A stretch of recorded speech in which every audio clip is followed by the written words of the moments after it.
Hello everyone and welcome to Blackwatch International.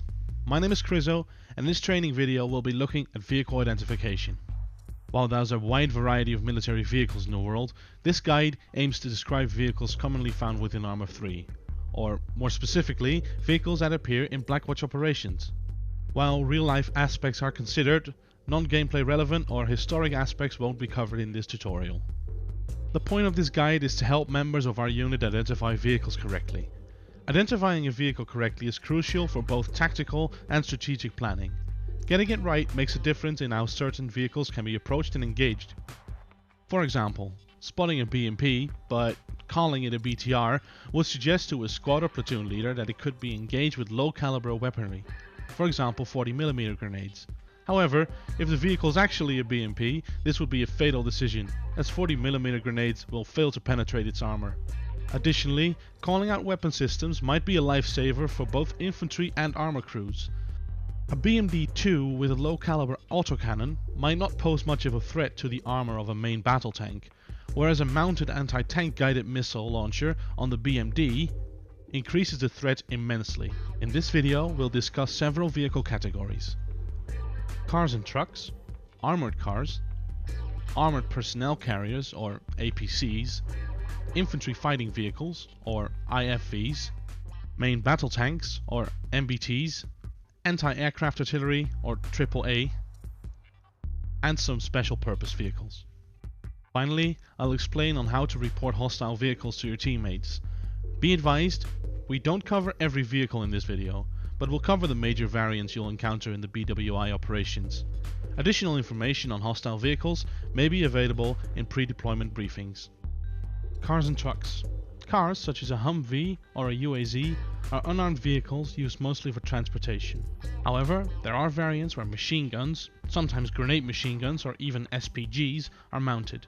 They can be referred to as a weaponized car when armed, and just a car when they're unarmed. One of the most common types of a hostile vehicle that you'll encounter is a technical. The term technical refers specifically to a civilian vehicle that has been modified to carry a weapon system. Logistical vehicles such as Urals or FMTVs also frequently appear in operations. Cars and technicals can generally be effectively engaged with any small arms fire. Armored cars. Anything with a reinforced structure and armored glass is referred to as an armored car. Armored cars are like normal cars. They can be used to transport infantry, or if they're armed, support fighting infantry with various weapon systems, such as the HMG heavy machine gun or the GMG grenade machine gun. Bulky wheeled vehicles such as the Russian BRDM and the NATO M1117 are common examples of armored cars, but more regularly shaped cars such as the US MRAP, the Russian Gaz Tiger and the British Coyote also fill this role. Armored cars can be engaged with weaponry that uses 7.62mm caliber and upward. APCs. Armored personnel carriers are exactly what they say on the tin. Armored vehicles designated as infantry transport. Common examples are the M113 APCs or the Russian BTR series. Since it's a common issue to mix up BTRs and BRDMs, a simple way to differentiate between them is to count the wheels. BRDMs have 2 on each side, making a total of 4, which is the same as the number of letters in its name. BTRs, by contrast, have a total of 8, 4 on each side. It is also worth knowing that despite their formidable look, many APCs are susceptible to 50 cal and 40mm fire. You can also use small armed grenades, but not small arms fire. APCs can be engaged with 40mm, 50 cal machine gun, or light anti-tank weaponry. IFVs. Infantry fighting vehicles are heavily armed and armoured vehicles used to transport and support infantry. IFVs can carry various weapon systems, ranging from autocannons and anti-tank guided missiles to smoothbore cannons. The most common NATO IFVs are the US Bradleys. Bradleys carry TOW missiles for engaging armoured threats, whilst the linebacker variant of the Bradley carries stingers that make them a serious threat to air units. If you spot a Bradley, it will be hard to tell whether it's sporting a TOW or a Stinger package, so make sure both friendly air and armor assets are informed of potential threat. Russian supplied forces usually use 2 main categories of IFVs: the BMP and the BMD series. Both BMPs and BMD share a similar weapon system, either a smoothbore or an autocannon, regularly accompanied by an ATGM launcher. As with spotting a hostile Bradley equipped with the TOW, this makes the Russian IFV a potent threat to friendly vehicles, meaning that if you see one of these, it's imperative that friendly vehicles are informed as soon as possible. IFVs can be engaged with light anti-tank or heavier weaponry. Don't bother using grenades or 40mm. MBTs. Main battle tanks fulfill the role of high mobility, good armor and direct fire support. They are capable of engaging any ground-based armor or unarmored vehicle, as well as infantry or even buildings.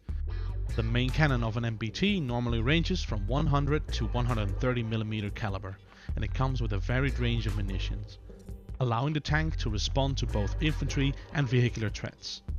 MBTs will usually also have at least one heavy machine gun mounted, either on the body or on the turret. The M1 Abrams is the most common Blue 4 tank to be found in operations, whereas Russian-backed forces will likely field T-72 variants, or in rarer cases the heavier T-80 and T-90 models. Tanks can be engaged with medium anti-tank weaponry and upwards, but be aware that the tanks may require multiple shots of MAT before they are properly disabled. For this reason, it's advisable to deploy heavy anti-tank weaponry when facing heavy and modern tanks. The front-facing armor of tanks is thicker than the rear and the flanks, meaning you should do your best to expend precious anti-tank rounds to the sides and rear when possible.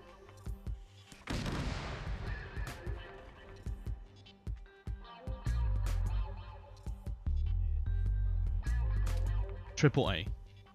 Self-propelled anti-aircraft guns and anti-aircraft artillery are vehicles carrying weapon systems capable of engaging air assets.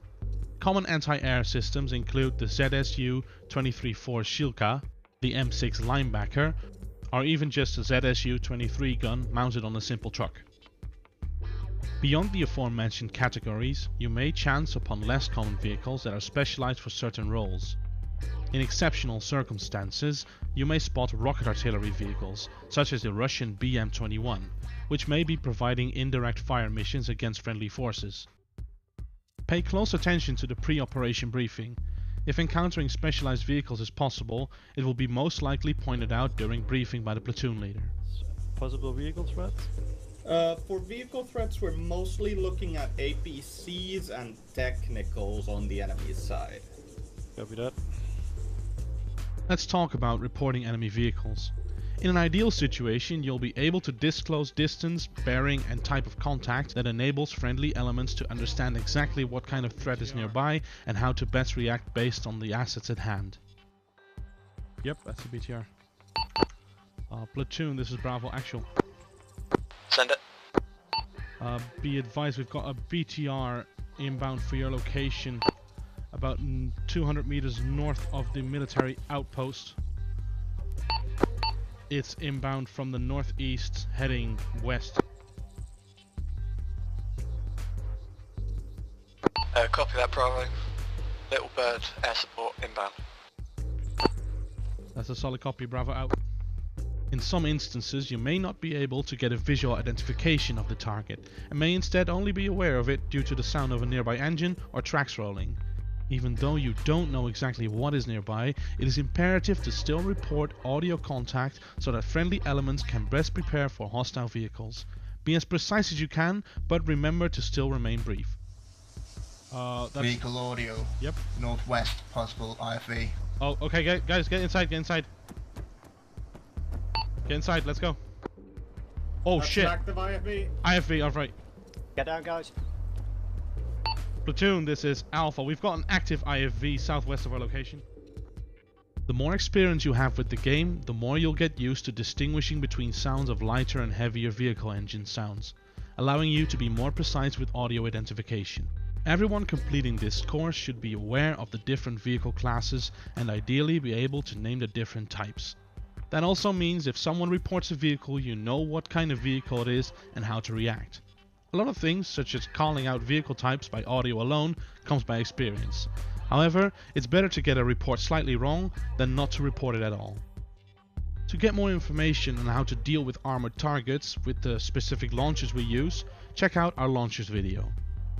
Thank you for watching this video on vehicle identification. If this video was useful, be sure to give it a like, subscribe for more Arma 3 content, and check out our website for more information on Blackwatch International.